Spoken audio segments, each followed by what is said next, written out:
So how can we address these problems through research? Well,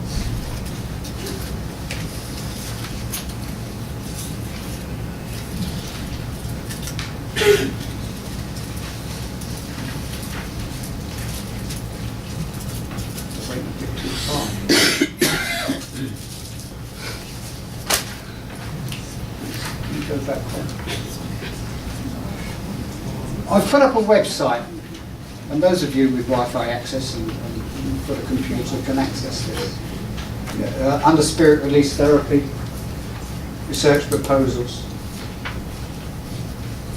There are several research proposals there, but broadly speaking, there are two main types of research that can be used into this problem. One is the clinical trial, and second edition, that's the first edition in my book, but the second edition involves a detailed clinical trial research proposal to test the efficacy of spirit release intervention methods in treating people diagnosed with schizophrenia who hear voices.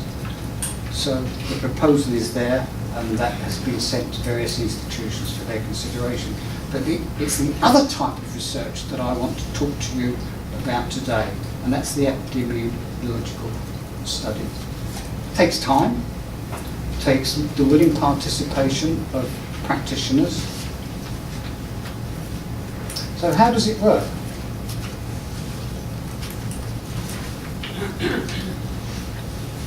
And why should we do it? Why should we integrate education with clinical practice and research? We've already seen that there's no one here that actually does that. We have about 20 practitioners here. We have about 10 trainers. We have about 12 researchers.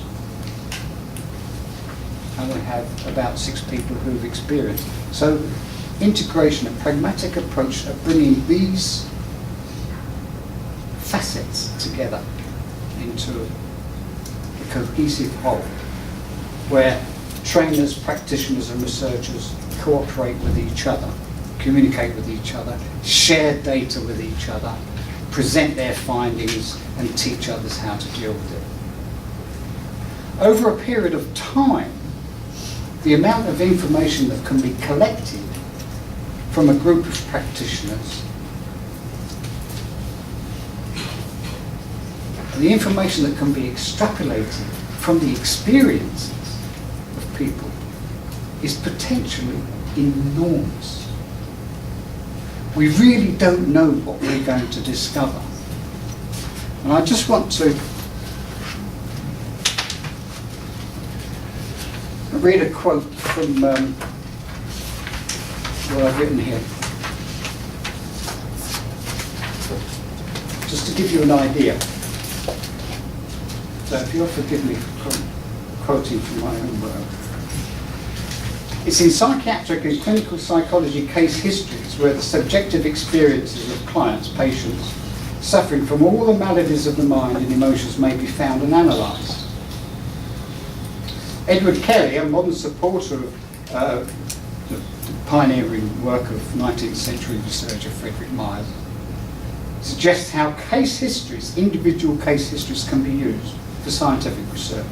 And I quote, "Cases initially studied and reported individually can be encoded according to appropriate descriptive schemes and entered into cumulative databases which, when they become sufficiently large, afford important new opportunities for quantitative study of internal patterns, predictive relationships and so on, governing the relevant domains."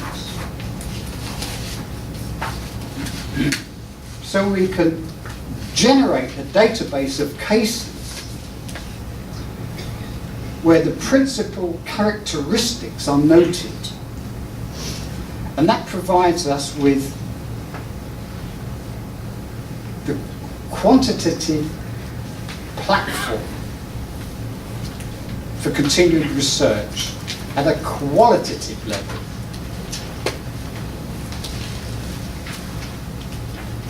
It may be anticipated that a database of case histories that includes the coded experience of spirit possession would include cases where possession is reported according to a cultural belief in possession,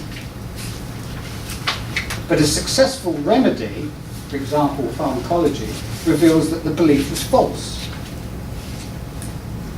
Conversely, data could reveal instances where there was no belief in possession at all, and I've experienced such cases where people have come to me and say, I don't know what the problem is. This is the problem, but nobody knows what's causing it. Do you believe in spirits? Well, of course not. Do you believe in God? No, of course not.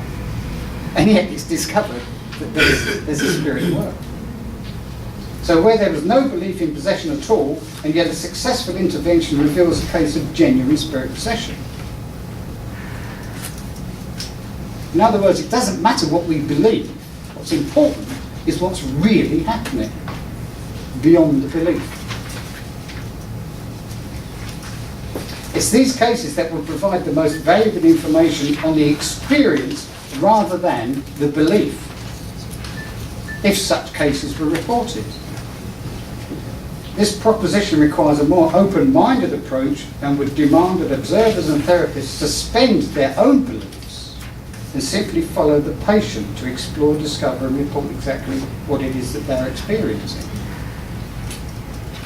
And entering into a dialogue with the spirits that are interacting with them, which is something that traditional Western psychiatry is unable to acknowledge at the moment. But there are pioneering psychiatrists who've experienced such cases. American psychiatrist Shakuntala Modi sets a standard in gathering data of this kind by offering her analysis of patients who presented a very wide variety of emotional, mental, behavioural and physical problems. An analysis of 100 of her patients revealed that 92% were found to have earthbound spirits attached to them. 80 patients had more than one, 50 patients had spirits of relatives, and 77 patients had spirits that were described by Modi as demonic. These are numbers, figures, statistics, data, counted, which is what science does. Modi's analysis also revealed that 80% of primary, that is acute symptoms, such as depression, anxiety, panic attacks, and psychotic symptoms, and 30% of secondary, that is chronic symptoms such as arthritis, sinusitis, back pain and headaches, were caused by spirits, whilst 20% of primary symptoms and 70% of secondary symptoms were caused by past life trauma.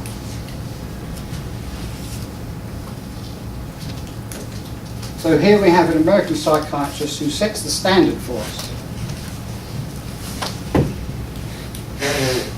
From her own experience and her own data collection. Many, many years ago, when I was studying to become a hypnotherapist, in my education and training, I studied the work of an English medical practitioner, Dr. E.A. Barnett, who went to Canada to practice, and he developed a hypnotic technique for helping people deal with all manner of emotional distress. And what was interesting about that, he was a meticulous data collector and analyzer.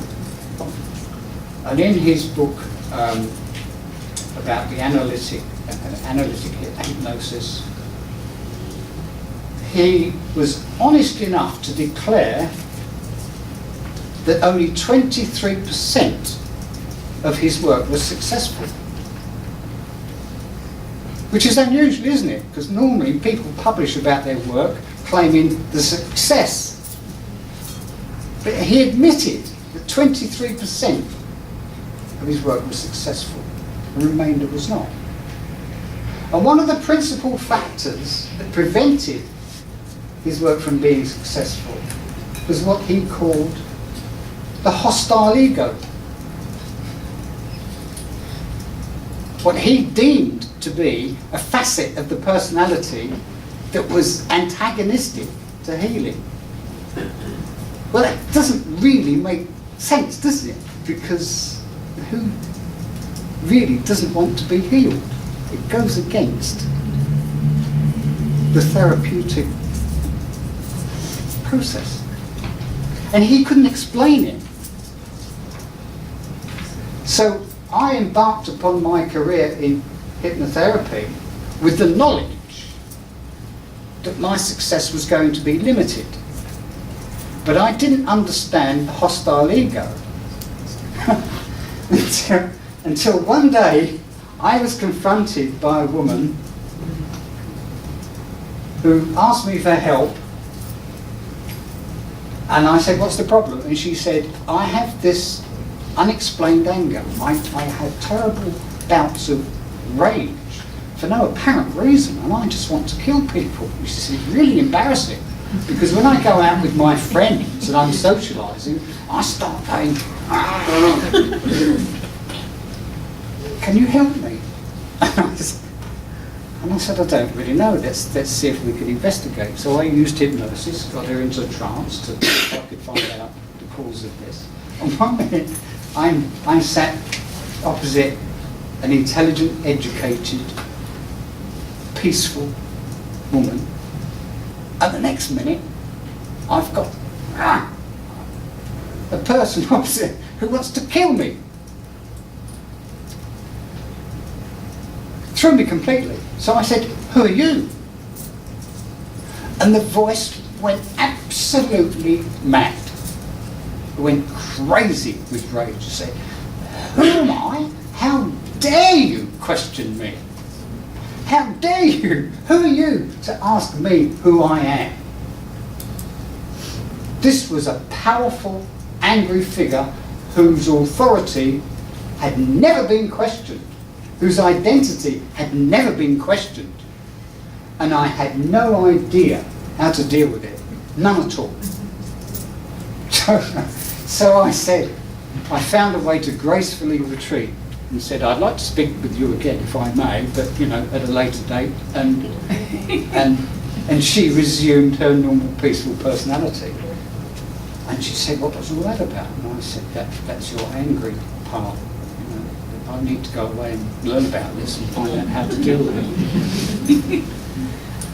Well, I did. I learned how to deal with it. And an English psychiatrist, he's retired now, he normally comes to these conferences, he's not here today, Dr. Alan Sanderson, he's a highly respected consultant psychiatrist, he's in his 80s now. I went to see him and he put me on the right path, and I learned how to deal with it.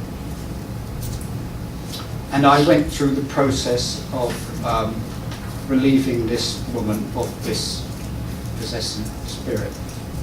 And a couple of weeks after this, as part of my learning process, I used to attend a spiritualist church. And I was sitting in the congregation, and the visiting medium picked me out of the congregation. She said, "I have a message for you. I have here a big man, a very powerful man, and he's wearing the most beautiful war bonnet. And he's holding a pipe of peace, and he's offering it to you, saying, 'Thank you.'" He was the earthbound spirit of a North American Indian medicine chief who was incensed at the genocide of his entire tribe, remained earthbound, seeking vengeance, wanted to kill all the white men for what they'd done to his tribe. And I was taught the process of how to release him from the earth plane to the realms of spirit, where we all go when we die. And this is part of what I learned. So, getting back to the need for integration. When a person presents symptoms, it's not enough just to give a diagnosis based on the symptom, because a diagnosis based on Emil Kreppelin's system and the DSM, Statistical Manual of Diseases, is only an interpretation of what we observe. says nothing about the cause. So we need to identify the true cause of the symptoms. Is it genuine mental illness? Is it a deterioration of mental faculties for whatever reason? Or is spirit at work? And then to identify appropriate and effective interventions to deal with the true cause. We can identify trends and demographic data if we have a large database of cases that we can extrapolate information from. We can learn from the experience of others from the collective collection of data, raise awareness, education and training through workshops, seminars and conferences. And we can arrive at methods of best practice. So the model is a simple one, really, where they all cross in the centre, contributions from therapy, from research, education and training, then we can extrapolate best practice. Idealistic perhaps, but it will certainly answer an awful lot of questions in the long term. So the pragmatic integration, we begin with the clinical practice at the top, don't we? We get information collected. Every person who walks through the door who's suffering from some kind of malady is a human being suffering who needs help. Right? We all understand that. But from the scientific perspective, that person also represents valuable scientific data. And clinical practitioners, rightly so, focus on the alleviation of the suffering. Clinical practitioners do not tend to see the patient as a source of scientific data. But information collected from the patient contribute to the research.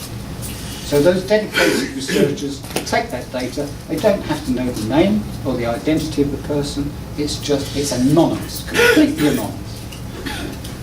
And you've just got numbers, conditions. Sorry to interrupt you. Is this data already existing, or are you talking about the project? It already exists. We just have to... Now, an enterprising research student could take a given area in London, say Bethnal Green, for example, and say, right, I'm going to visit every practitioner whose job it is to help people with spirit possession, and interview them. Say, how many cases have you had? What method did you use? So, and this is detailed research. What I'm suggesting here is that practitioners, from their day-to-day practice, can just keep records. I'll go on. So the records are then shared with others in workshops, education and training. So this is the process. Every patient client is a person and a source of research data. So the clinical practitioner, the psychiatrist or the spiritual healer, will need to keep a record of the baseline data. The age, ethnic background, religious beliefs. Baseline data can be agreed upon. The type of intervention that is used, and then the post-intervention outcome. Is there a difference? Did it work? So that's the process. It's a three-part process. Capture the baseline data, introduce the intervention. Is there a post-intervention outcome? So here's your baseline data, demographics. Where did the referral come from? Is it a self-referral? Or is it family, social services, police? The initiative that was given to Eleanor Stobart by the Department of Education was prompted by cases of children being killed because their caregivers believed them to be possessed.